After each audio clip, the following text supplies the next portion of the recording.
Paborito nyo ba ang puso ng saging? Tara, magluluto tayo ng kakaiba at paborito ng mga bata. Sisimulan na natin. So dito kukunin lang natin yung bulaklak ng puso ng saging. At dito nilagay lang natin sa isang bowl.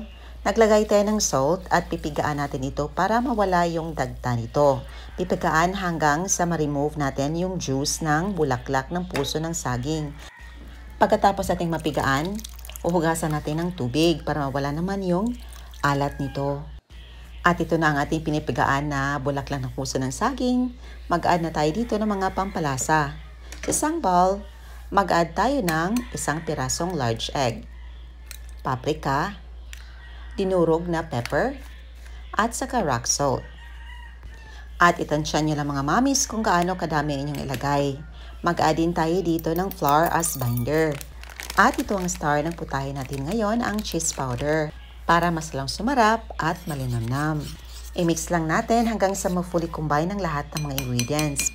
So ito na ang ating gagawin na butter. Dito kinote lang natin ang ating pinipigaan na bulaklak ng puso ng saging at prituhin. Sa ating kawali naglagay tayo ng oil. Nag-add tayo ng salt dito para ma-check natin kung init na ang ating mantika. Para ready na para prituhin. Prituhin natin ng paisa-isa dahil gagawa tayo ng cheesy banana blossom fries. I-continue lang natin hanggang sa matapos natin ang pagprito nito.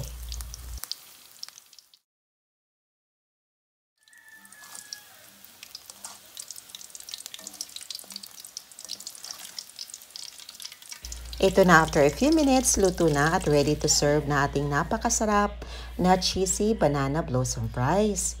Siyempre, tikman natin. Napakasarap, very crispy at talagang napakalinamnam dahil sa cheese powder na ating nilagay.